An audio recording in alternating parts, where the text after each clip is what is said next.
Um, well, hello, and thank you for coming to what may seem for many of you to be an unusual way to conduct a service, but it follows a pattern of something that we as a family have been doing for 4 or 5 years now. My father lives in a different state than each of his sons and his sisters in Georgia. We have people all over the country, and it seemed to make more sense to do it this way. And it also kind of honors that tradition that we had for so many years, every Saturday getting up. And the way these calls work, as many of you know who've been on these, is that we'd start these, and it was like a technology meeting. So I think we were just emulating those meetings, because it would start, and then my dad you'd see his fingers going over there, and the next thing you know, the screen would go blank, and then we spend the next 20 minutes trying to tell him what button to press. So our start, it was on purpose. So on purpose, accidentally on purpose. So yeah, we did these mostly for Dad because his hearing had declined over the years, and he could better make out what we were saying by reading our lips. At least that was the theory behind doing it this way. Um, then, of course, when he finally got going, he would talk over us because he couldn't hear very well. But that was our tradition. We've been doing this for years, and it allowed us to stay connected. And so, thank you very much for joining us. Um, so let me start with some housekeeping. If First of all, if you've made it this far, you figured out how to get in via Zoom. We just tried something that's called a live stream on Facebook, so some people will be able to see it that way. Um, so we've muted everyone to start, as you can tell, because we get a lot of feedback in these things, and it just makes it easier for everyone to hear. If you are interested in speaking, you haven't already mentioned to us before, at the bottom of your screen, you can see a button that says react. It has a heart around it. And if you click on that, button comes up that says raise your hand. So you can either do that or go into the chat function and say, hey, I'd like to speak. And that way we're not having anybody talk over each other. Let's see. We're going to have some video footage along the way, and we're going to start. My brothers has a few words they'd like to share. We're starting out in reverse birth order with me. So I'm going to start with a quote by Robert Louis Stevenson: that man is a success who has lived well, laughed often, and loved much, who has gained the respect of intelligent men and the love of children, who has filled his niche and accomplished his task, who leaves the world better than he found it, whether by an improved poppy or a perfect poem or a rescued soul, who never lacked appreciation of earth's beauty or failed to express it, who looked for the best in others and gave the best he had. My dad, he was a personality, very straightforward, plain spoken, brutally honest, with a dry sense of humor that a lot of people didn't pick up on sometimes. He believed very strongly in family and went to great pains to keep us all connected and together. Dad lost both of his parents when he was very young. He was 18 when he lost his mom, and 22, I think, when he lost his father. And so he always said that he wanted to give his boys the gift of longevity, the feeling that we could live a long life, that it's in our genes. Something he never felt himself. If you imagine, what it would be like to lose your parents at such a young age and have to be completely self-sufficient all of your adult life. He only real parents he had were our mother's parents, and those are the only grandparents I had. My own kids had 10 of them, and how lucky they are.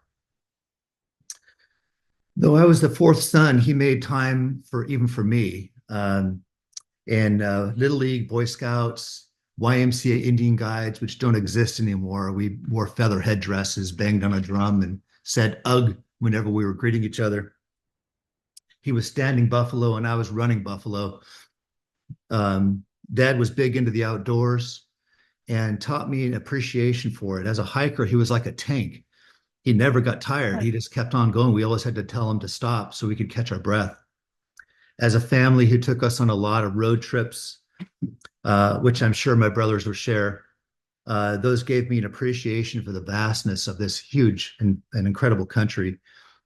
After the older brothers had gone off, I'll talk about one that only I was on with just my mom and dad in 1976, where we went to Georgia and saw Aunt Priscilla and Uncle Win, and went to Niagara Falls and went to Philadelphia German Bugle Corps, and they took me to the Baseball Hall of Fame in Cooperstown, New York. And I don't know if I fully appreciated how inconvenient that would have been, but I really appreciate that.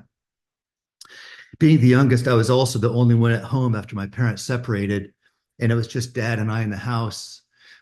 He'd come home from work and we'd snack on Ritz crackers and peanut butter until we were joined by his wonderful future wife, Sandy, in our household, and our meals improved. And she had this incredible record collection of 60s music that my friends and I fawned over. Dad volunteered for many organizations, including the Sierra Club, inner city outings, where he would take disadvantaged youth out into the wilderness to teach them about the outdoors. And I went with him at least one occasion because the kids were around my age. My dad was a more evolved father than most. He really modeled this belief that men and women were equal partners, each bringing special and unique talents and their unique abilities to every undertaking. I thought everyone was raised that way, but I came to realize differently as I got into adolescence and adulthood.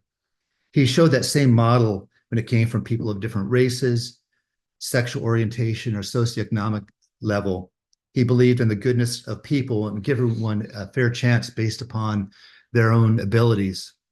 He devoted over 4 decades of his life to the state of California as a public servant, most of them for the Employment Development Department. As many of you know, I followed him in those footsteps. And as a deputy director, I was over the program, and I shared his stories with all thousands of employees that we had there because I wanted them to know what their jobs were like way back when. He published a story that went into the All Employee newsletter in 1964. And he talks about 1964, the year I was born, about there being a 1,000-year flood in Eureka, where, and these are his words, we flew into these areas in a small aircraft and became known as the flying interviewers because of the several fly-in trips we made. We'd fly into a community, land in a cow pasture, and carry claim records on our backs to a church or school building where we paid the claims. A bank employee with a briefcase full of cash would come and pay the claimants after we authorized payment. People were being fed and sheltered by social agencies before we arrived, but they had no money and no choices. The unemployment funds that we gave them back their dignity, gave them choices, and allowed them to purchase their own necessities of life in these remote areas. This is the kind of example that he modeled for us all throughout his life. Several years ago, I'd started an online writing community, and he joined me, and we would both share stories on this platform. And he has this, or he had, sorry, this incredibly photographic memory of his childhood, where he'd tell stories about growing up in the foothills of Northern California, in Niles Canyon, which is near Fremont now, and up in Placerville. Now, a lot of wineries are up there, or Apple Hill area. And this would have been, in the late 30s, early 40s. So before his 80th birthday, I pulled them together into a book, which I published on his behalf. Here's what it looks like. It's probably backwards on the screen, but it's called JKW, The First 80 Years. He always signed his emails JKW, but that's his brother, Ray, and him on the cover. But this is what he said on the back, his words again. My family is the structure and foundation upon which my life is built and where I can always go for support. Within this structure, there's an understood set of family values which have passed through generations and which I will pass on. These should always include compassion and caring for each other and for others. And then he said, may this little bit of family history I've prepared be continued by others in the years ahead. In the last few years, my dad began having an increasing number of visits to the hospital. The last was in November, when he ended up having his gallbladder taken out, and then they found a stone that they had to remove as well. the first week of January, shortly after he returned home from the hospital, um, a hospice nurse told us that he only had a few days left to live. Each of us got on an airplane and flew out to be with him. Nothing prepares you for that message, but evidently his body just couldn't recover. Dad had a record of fighting through health challenges, you know. So I think it made a lot of us feel like he's invincible. You know, he's like, he just kept coming back, you know.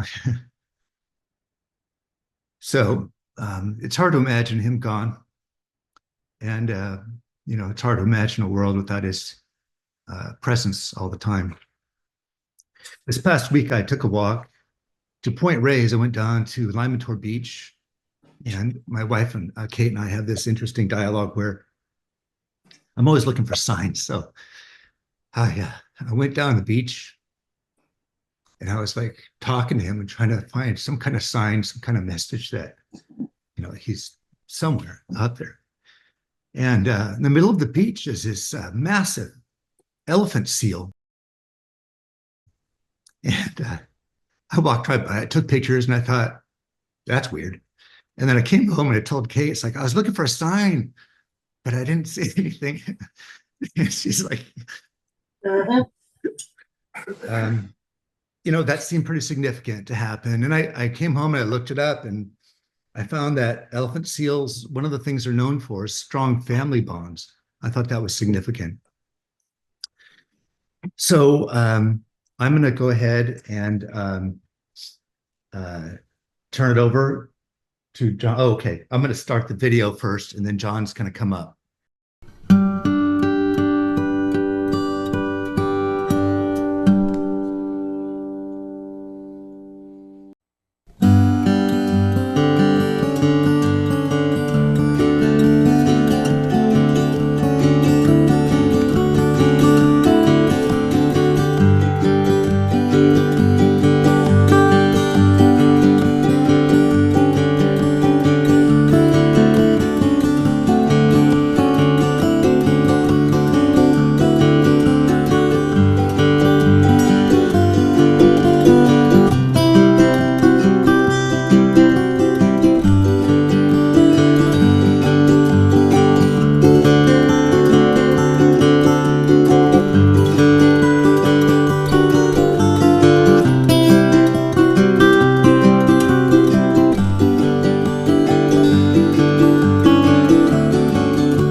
kind of a mid-patriarch here now. We're coming up on 83. And in my whole life, the most important name I hold dear is my family. Thank you very much for being part of that. Thanks for your thanks and putting it up again. Thank you. Thank you.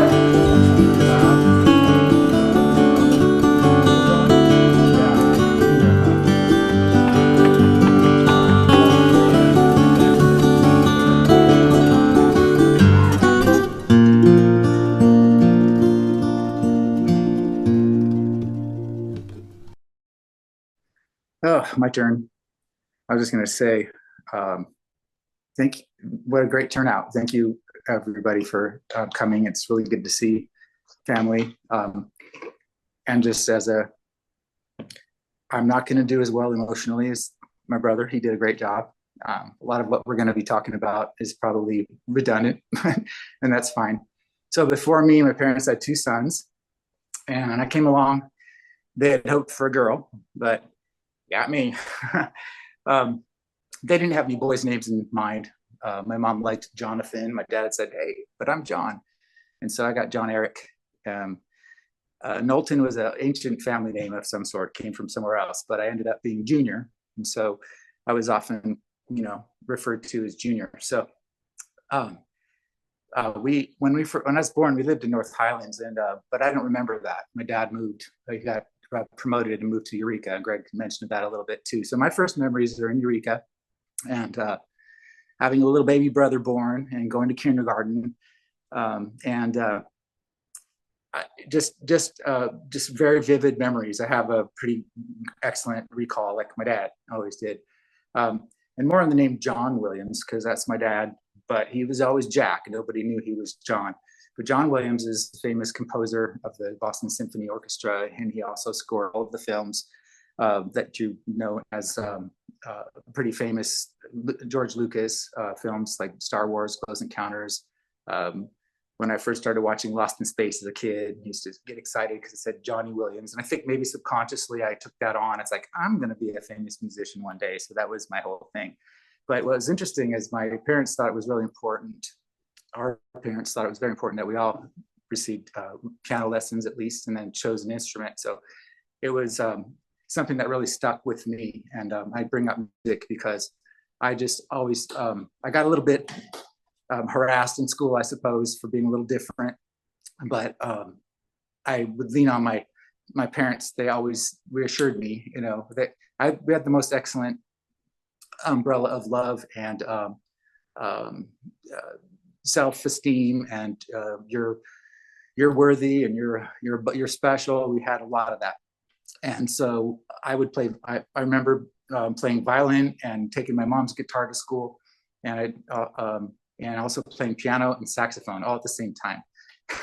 And I always got all of the support from my parents. They always encouraged that in us. And I remember watching them in the audience and how proud they were. And just looking back at the time, you don't notice it, but looking back, I just remember how much love and respect I got for that.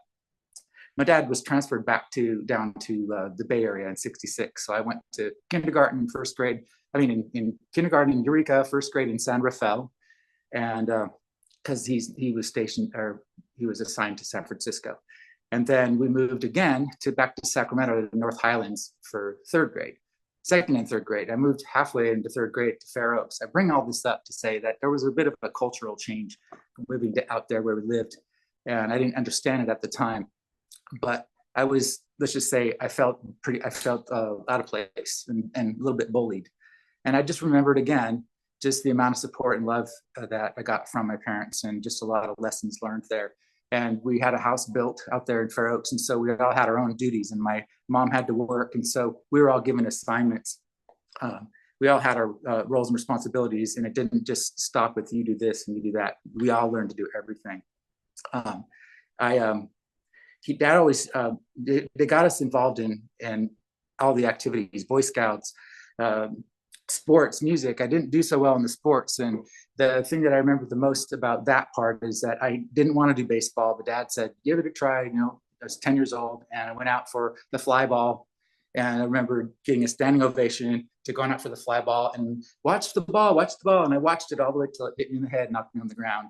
And I remember the audience cheering. And I just remember all the time my dad feeling so bad because I was so crappy at the sports. I was always the one that struck out the last pick. And he used to just tell me I was the same way. And he just always made me feel like it's okay. You don't have to do this. And so what I did end up doing, and I shared this with my cousin Kathy, who's on here, is I joined the Freelancers Drum Corps when I was 14. And it's anyone who understands, you don't really see it so much out here, but drum corps is quite a commitment for youth, 14 to 21 years old. And so I was a part of a big group of people, 100 people, and we had a mission. And once again, parents were right there to support us. They followed us all the way across the country while we were in 3 tour buses, and they helped out where they could, and they were just always there, no matter what. We decided to do, I got support, and I'll just will not forget that. Dad was always really big on dental care. He, at the age of 20, he lost all of his teeth. They were pulled. They used to think that way. It was better just to pull them all out. So he had dentures. And so he felt that it was the most important thing for his boys to all have dental care. And they didn't have dental insurance when we started out. So that was quite a thing for him too. And I'm very thankful for having good teeth. To this day, one of the horrible things that happened in his last days is the hospital lost his lower dentures. And that couldn't have been a good thing for him at all. And I always just remember how appreciative I am of the importance that he put on us having the things that he never had. And growing up in the Depression with his parents, his mom raised 3 kids, mostly by herself, because my grandfather was off making money, doing jobs, but she was there at the house. No running water, no electricity. And going through winter times up in Camino, California, which had some harsh winters, but they had it rough, and it was the Depression, and there were tough times. So that kind of brought in his tightwadism, which I kind of have inherited a little bit. But he was very frugal and very much committed to his family structure and budgeting the money. And I remember he was making $168 a month. He always tells us all these little details, working for EDD and supporting a family of 4. I know times were different there then, but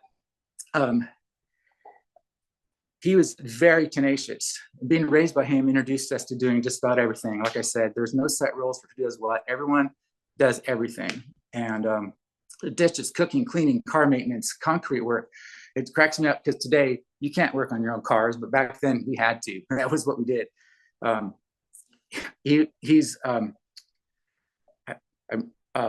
sort of winging it, but I think hopefully I'm doing okay.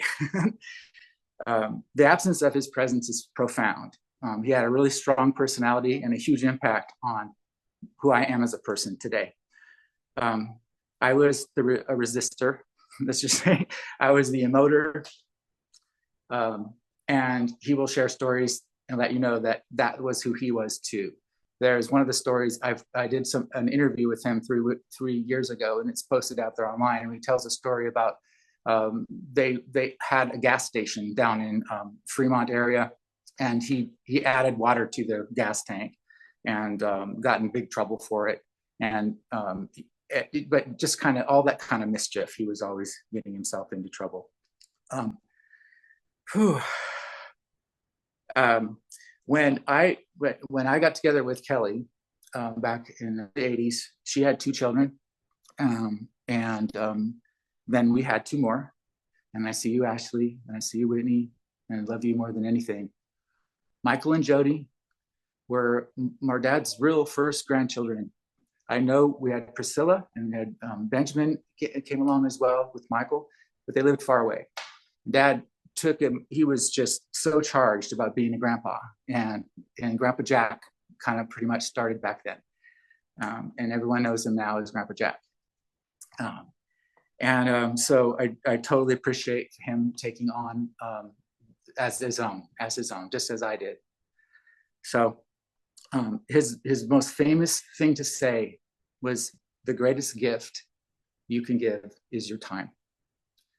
And that's really all he wanted. He wanted to spend time with family.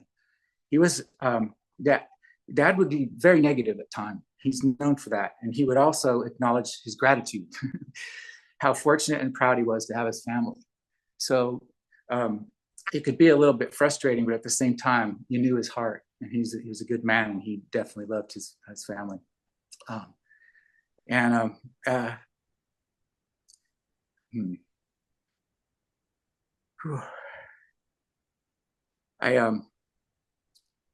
don't know quite how to end this, but I just know that over the past decade and a half, Dad had a few health scares, from prostate cancer diagnosis to spinal fusion, back surgery, 2 hip replacements.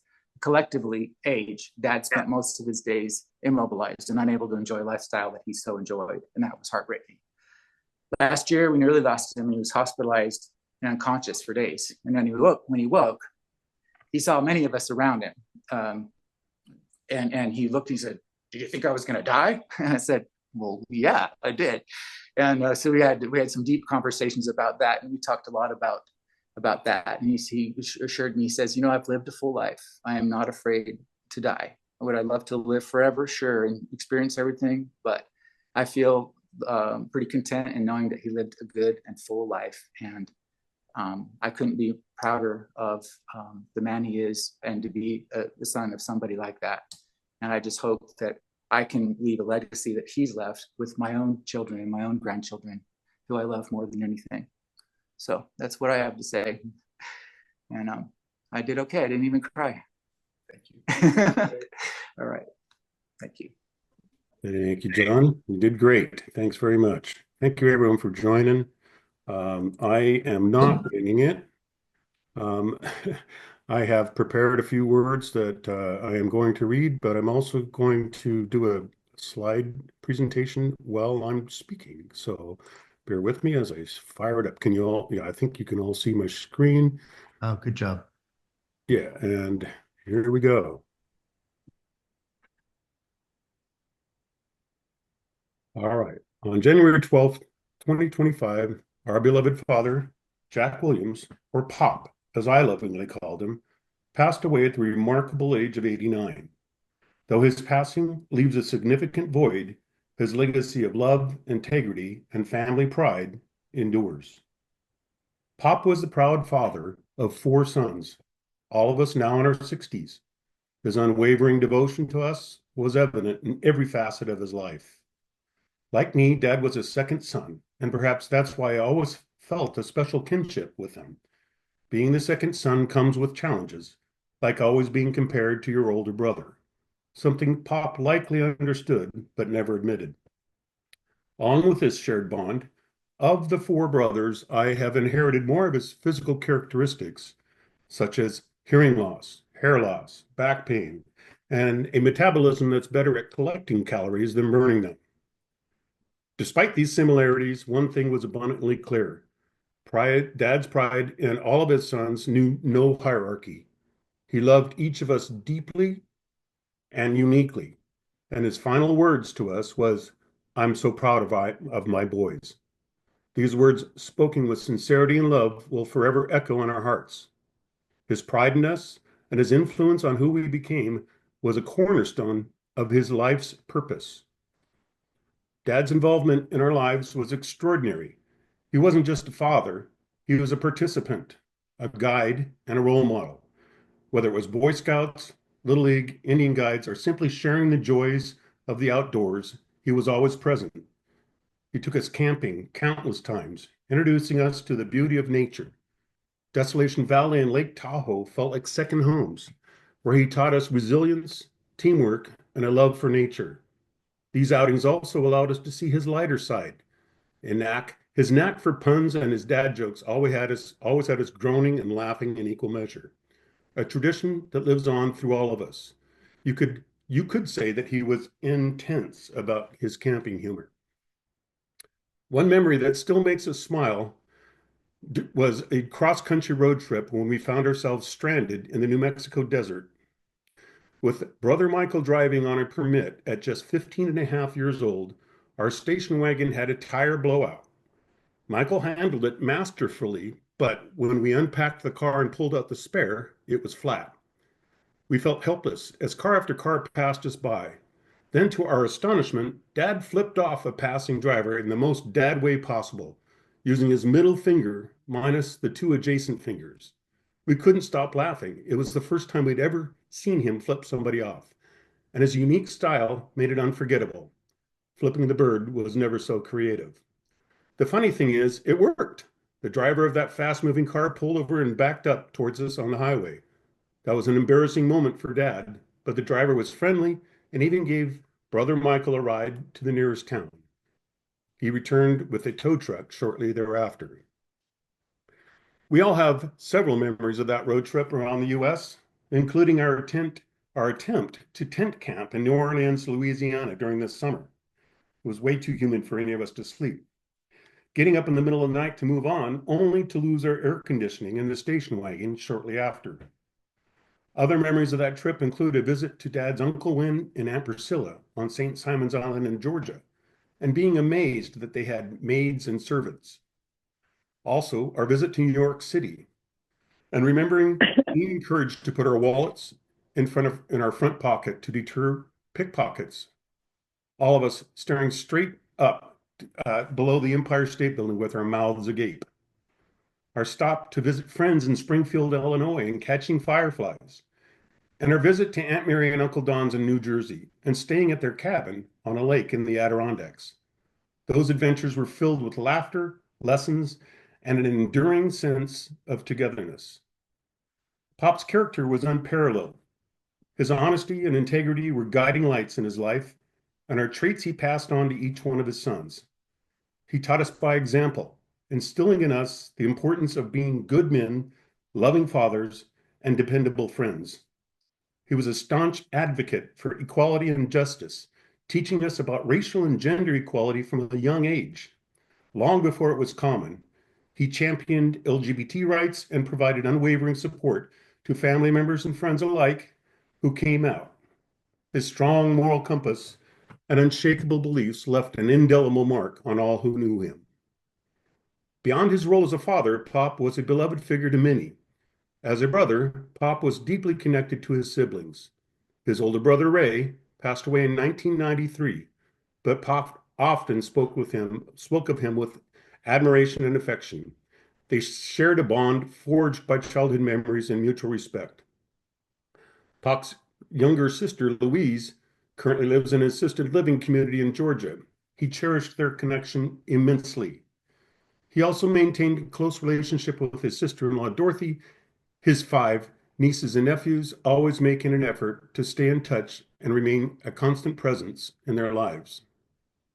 His devotion to family extended across generations as he kept up with his 11 grandchildren and 9 great-grandchildren, always eager to hear about their lives and accomplishments.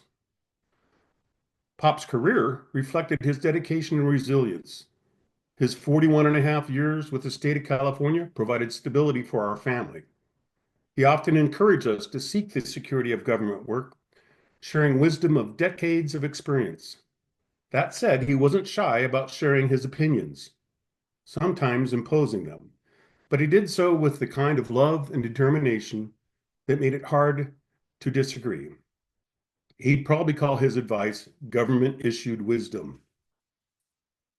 Every time we visited his office, he would proudly walk us through the maze of cubicles, introducing us to each of his coworkers.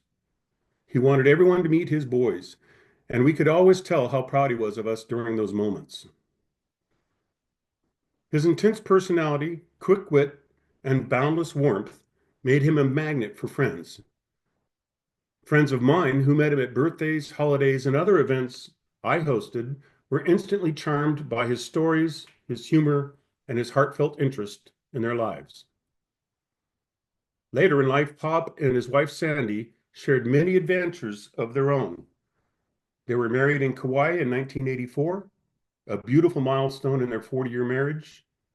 Their shared love of the Hawaiian Islands led them to live there for a few years, creating memories that stayed with them forever. Together, they also traveled across many European countries, soaking in history, culture, and beauty. Out of all the family members, I lived the closest to their home in Lacey, Washington for most of the last 25 years. I visited them as often as possible, and in his later years became the first responder in the family during his multiple hospital stays. When he was younger, Pop often mentioned that he didn't think he would live very long, as both of his parents and his older brother passed away in their 50s.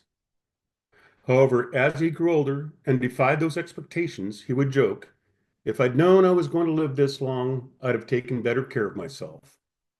I guess he didn't realize his warranty was good for 89 years. His humor and humility shone through even in moments of reflection, and he often remarked that his longevity was a gift to his sons, outliving nearly all of his ancestors and giving us the gift of more time with him. As we say goodbye to our father, our mentor, and our friend, we hold on to the countless memories he gave us. From his dry sense of humor that kept us smiling and groaning, to the pride shining in his eyes as he watched us grow, Pop's spirit will forever be a part of us.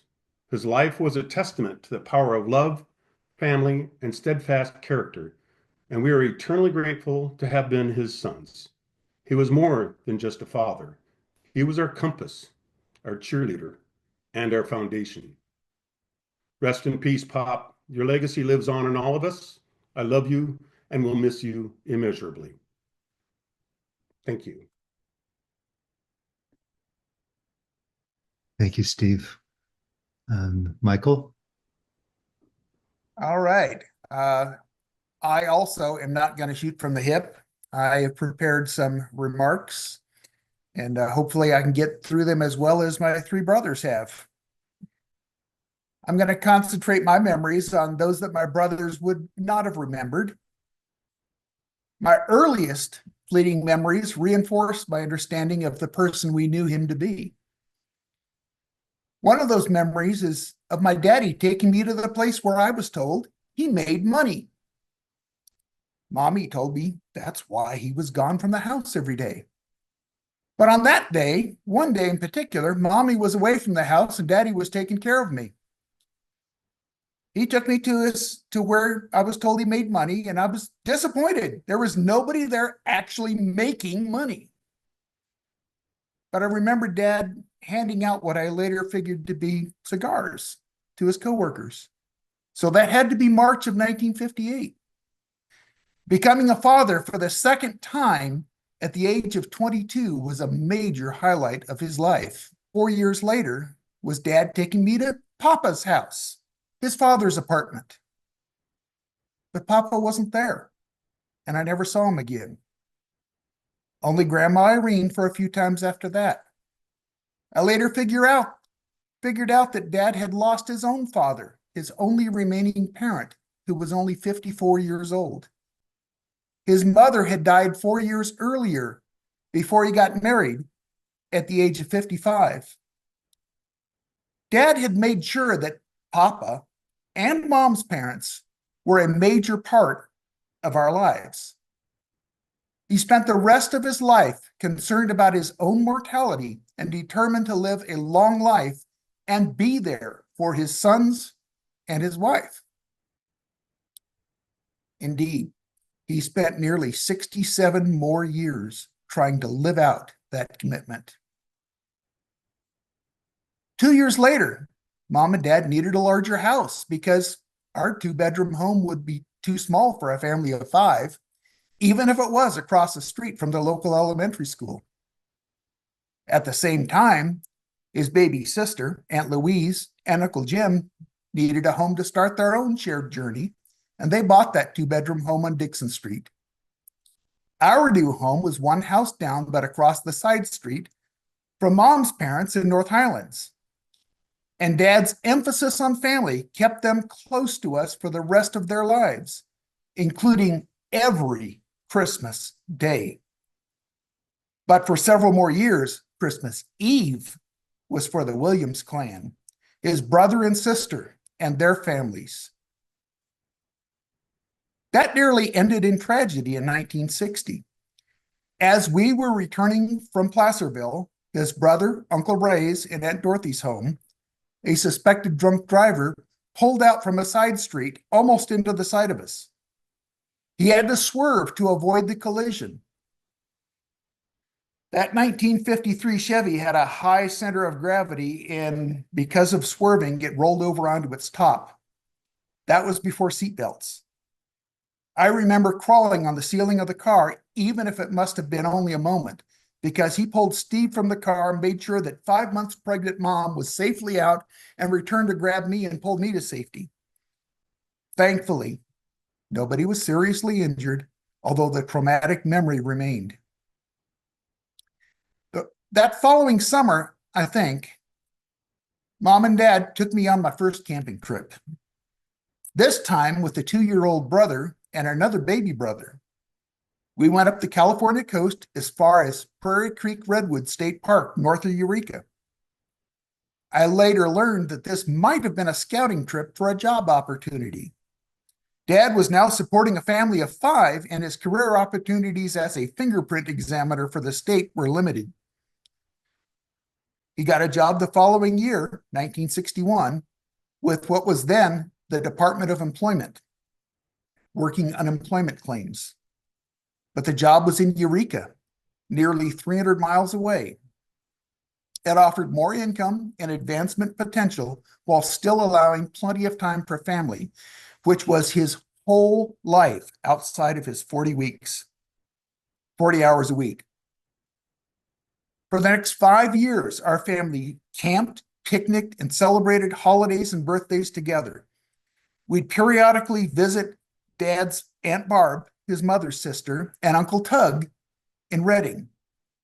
3 uncles, his mother's brothers, had lived near Redding, and I can remember visiting one of his cousins and their family in Redding many times, though for the life of me, I can't remember their names.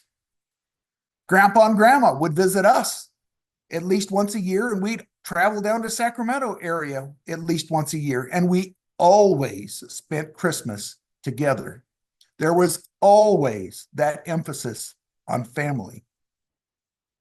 In Eureka, Dad was my cub master. Mom was my den mother. We went tent camping every summer in the Redwoods at a state park, usually Richardson's Grove or Burlington campgrounds on the Eel River. We'd often picnic, usually with family friends at Patrick's Point State Park.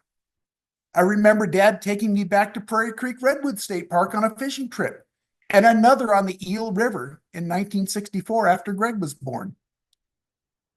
The year for that latter trip is significant for another reason. We fished below a bridge, and Dad told me that the river had flooded and topped that bridge the year I was born, which seemed impossible to me. It happened a few months later in what John mentioned as the 1,000-year flood. During recovery, many communities were cut off from the world and washed out roads and bridges, and many of them were out of work. And as already been mentioned, he flew into many of these communities in a contracted private plane, often landing in a field or on the main highway, where he set up a temporary unemployment claims office and paid out cash unemployment benefits to people out of work because of the floods. He was a hero to more than just his family. These actions were recognized by the state legislature when he retired several years later. Eureka was often foggy, so we'd sometimes drive inland on a weekend to a state park on the Van Dusen River to picnic in the sun and play in the water. A favorite memory was when Dad would call Mom at home on a sunny weekday to say that he was picking up hot dogs to take to the ocean beach after he got home from work. We'd cook them over a driftwood fire, play in the surf, and warm up by the fire and watch the sunset. Life was idyllic. And in 1964, I became a big brother for the 3rd time. That summer, we drove to Sacramento, and Dad took me on my first long hike in the mountains, from Echo Lake to Lake Aloha, in what 5 years later became the Desolation Wilderness. Taking a look at Google Maps now on hiking distance, that was 6.5 miles in and 6.5 miles out. That was quite a hike for an 8-year-old. I recall that the only other person we saw back there was a gray-bearded man with a mule. He looked like an old prospector who stepped straight out of an old Disney movie. My love of hiking in the mountains was born out of this and subsequent hikes. 1966 brought more changes to Dad and our family. In early January, his Aunt Barb died. In spite of the dangers of driving through the mountains that time of year, Dad made sure to make it to her funeral and offer his respects and condolences with other family members in the Redding area. Not long afterward, Dad was promoted to office supervisor, but in the San Rafael office, north of San Francisco. He had to travel ahead to work and find us a place to live while we finished out the school year. 5th grade for me, 2nd grade for Steve, and as John mentioned, kindergarten for him. But he made it back up there for my Cub Scout campout, where I had earned and received my Lion rank, which was then the highest rank in Cub Scouts. My biggest highlight in San Rafael was Dad taking me to a Major League Baseball game, a doubleheader on July 4th, 1966. At the old Candlestick Park where the Giants played the Cardinals. I was an avid baseball fan, and the Cards were my favorite team. Dad knew that, of course. Willie Mays was chasing Babe Ruth's home run records, and he was honored between the games for having been selected as the MVP for the previous year. I was in heaven, and to this day, nearly 59 years later, I remember almost every detail, including the lineup, the Cardinals at least. Mike Shannon hit a home run in each game. One example. Family camping trips from there forward would be at Lake Tahoe, D.L. Bliss State Park usually. Meanwhile, excited by Dad's introduction to hiking and camping, I plunged into Boy Scouts, adding backpacking to the menu. We moved twice in the next 2 years, first back to the house in North Highlands, then to Fair Oaks, as Dad took a lateral job position in Sacramento at Department of Employment headquarters. We added family Christmas tree hunts in the mountains on our tree farm each year, and we added backpacking in the Sierras. One August, Dad, Steve, John, and I all backpacked into Lake Aloha during a summer after a heavy snow year, and the snow still had a hard crust of ice on it in August in the mountains on the trail. I got very sick. I ran a high fever, and Dad packed us out the following morning carrying both of our backpacks 6.5 miles back to Echo Lake over those ice-crusted trails. Another summer, the whole family backpacked, with Mom, Dad, John, and Greg starting from Echo Lake, and Steve and I starting from near Loon Lake, meeting in the Rubicon Valley of the Desolation Wilderness, and swapping car keys, meeting again at a campground after our 30-mile hikes in opposite directions. I left home for college at 17. So I saw less of Dad for a few years. But when I brought home my future wife 2 years later to meet him and Mom, he created more memories immediately. Carrie will never forget him shaking salt onto her arm to melt the ice and start conversation. She was welcomed immediately into the family, and we eventually set our wedding for 3 months later. Grandpa and Grandma didn't make it to the wedding because Grandma had a medical emergency, and I was told that Dad saved her life by performing CPR. Mom and Dad took a trip around the country in 1976, as already been mentioned. They visited us in Texas. Carrie and I drove up to Denver, also mentioned earlier. We met them again in 1977 for John's Drum and Bugle Corps competition. Dad and Mom came out for my graduation from University of Texas in 1978. I was stationed in Sacramento for several months for training later that year through April of 1979. But after that, Carrie and I were only able to make it out to California every other year, as the Air Force would allow, during dates the Air Force determined. Dad and Mom divorced in 1981, but Dad remarried in 1984. He and Sandy visited us twice in Michigan and again in Albuquerque, creating memories with grandchildren with even more outdoor activities. By the time I was stationed in California again in 1989, my own son was old enough to take backpacking. Not only did we create our own memories, but we were able to take 3-generation backpacking trips with Dad in the Sierras before I was transferred to Montana. Dad and Sandy visited us there, and we went camping again, although in rented trailers just outside of Glacier National Park. Dad's love of hiking in the mountains continued for several more years while his health allowed, and he shared many photos and stories of those trips. He and Sandy traveled extensively and shared those experiences with all of us. Some of those trips continue to be with us, as both the trips and sharing of experiences had to be shared with family. Dad brought magic to our lives, imparting a deep love and appreciation of family and the outdoors, and a deep sense of the importance of integrity. Each of us has many memories, often from the same and often different experiences. His decline over the past several years has been tough to watch, but he always appreciated all the visits and attention that we could provide. He will be sorely missed.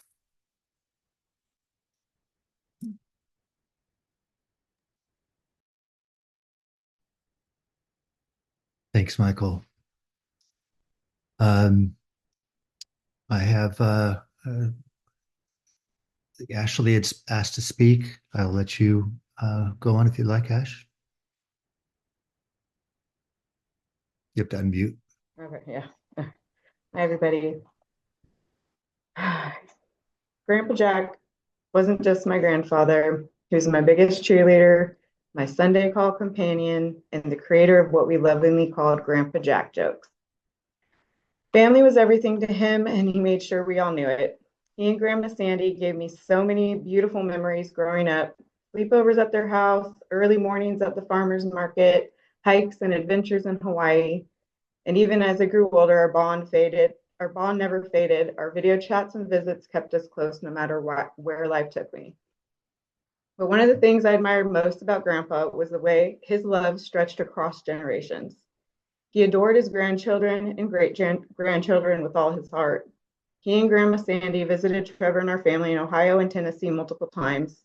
And even from a distance, he stayed connected. Our daughters, Kelly and Lily, had the sweetest video calls often, and the love he had for them was so clear. He was always present, always listening, and always making sure we knew just how much we were loved.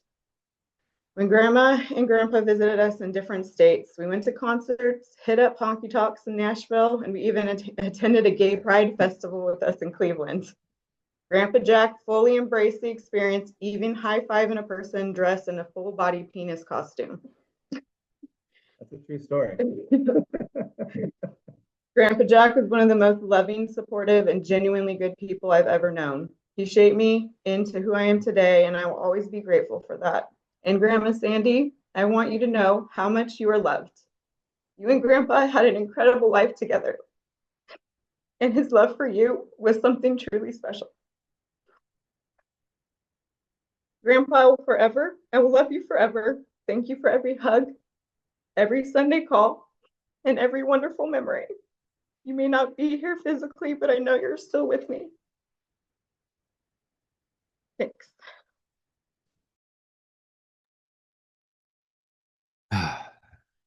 Sorry, I had to laugh out loud at that one. It's beautiful. Was there anyone else who would like to share any words?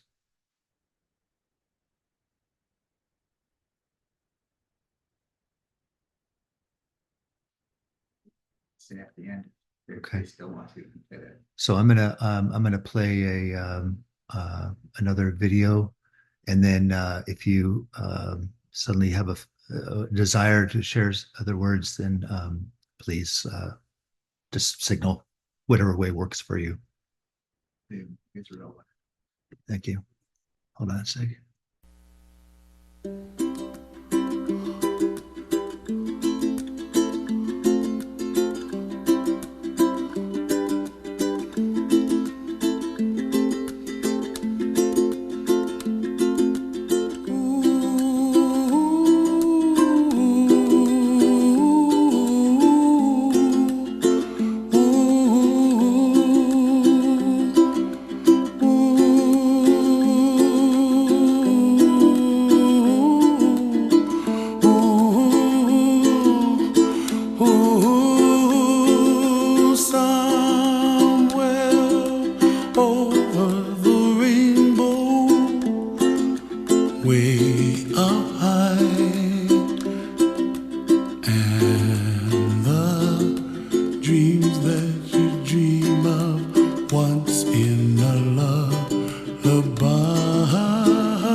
Excuse me now. Steak fish of Hawaii.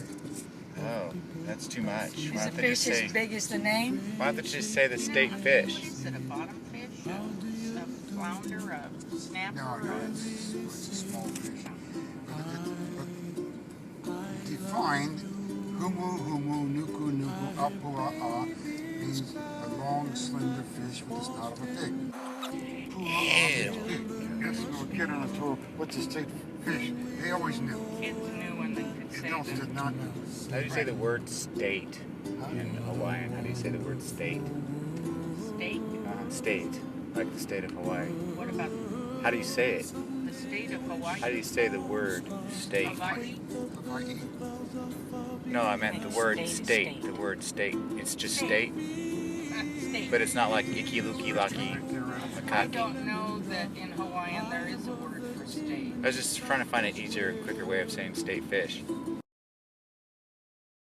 I had one person, Zachary, who said he wanted to say something. You have to unmute yourself, buddy. Yeah, some of you may know, I did college through this program. I'm very familiar with being too loud or not enough loud, but I don't know. The thing that I've been thinking about all week are or is the fact that, I also lived in Washington for some time. I went to college there. I spent a year, some change in Seattle. And so while I was there, I made it a point, as I was the youngest and also one of the California grandkids, to spend more time with him while I could, while he was getting up there, Um, and I can proudly say that my last memories of being up there in Lacey um, with him and Sandy is, I just offer to do some yard work for him, something fun that I could do that's not too complicated, just whatever, excuse to see him. And it was always such a wonderful experience. We'd spend hours just talking, after I did my various tasks, whatever it was. I don't think I mowed the lawn, but it was, stuff like trimming branches and clearing dead brush and whatnot. And I remember talking to them about how much they loved the outdoors, as everyone can attest to, and how they got really into mushrooms and stuff because coming from California, they don't really grow that much here. It's not wet enough. The seasons don't work. And so I moved to Washington, and there were just these bits of color everywhere, and it was very magic to me. And so I talked to them about that and how they would go on mushroom walks, specifically where they went with a group and they learned about mushrooms and different things, and they would just go out in the woods. They got into birds and they got into mushrooms, and they loved nature so much. And I definitely feel that I got that as well, especially the Boy Scout angle, as the four brothers did too. Um, I that's something that I really appreciate that he instilled in them, and then and therefore in me, which is what led me to doing things like yard work for him in the first place. It's just the willingness to get into the dirt and whatnot. Um, but I remember the last time I saw him in person, I was with my roommate's dog, but I was, training her and stuff, potty trained her, different various walking on a leash and whatnot. And so this was an experiment of driving from Seattle and meeting someone new. And she did great, but he was petting her so much. They both were really. Um, but they just thought she was such a sweet dog, and she was, but it was such a fun time every time I got to see them. Um, and the room, I guess, that he spent the last, week or so of his life in hospice, with that room with all the books and everything, they used to have a table there and the chandelier would be down.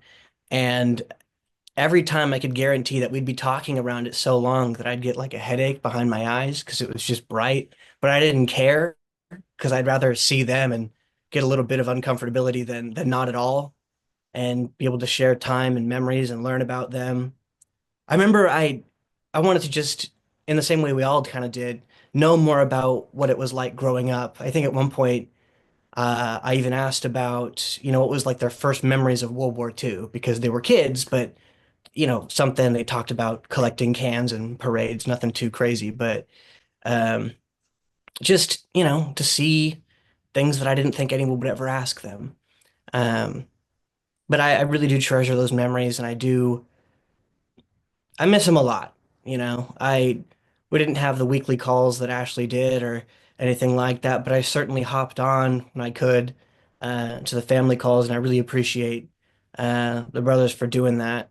It helped me feel close to him, and I actually happened to go on the one right after his birthday or on his birthday or whatever, but I wanted to see him. And so the last memories I have of him are him talking about me and my big hair and all that. And it was just I don't know, it was one more time that it got to be special. And as we all remember from Grandma Jackie, she didn't really remember me that much at the end. So it was really nice.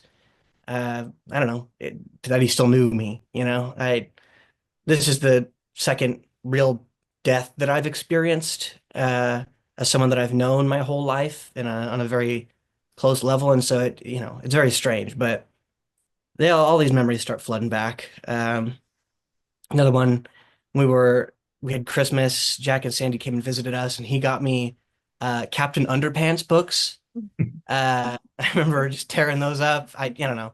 I just I love him. We all did. I just wanted to say something about how much I loved him and everything, and I guess I'll pass it on to whoever's next. But I love you all. And we love you, Grandma Sandy. Yeah. Too. And yeah, we're not gonna we're gonna stay in touch and everything. And yeah. We just love you. Mhm. Thank you. Thank you, Bud. Court. They hadn't had anyone else ask, so I'm just one last ask. Okay.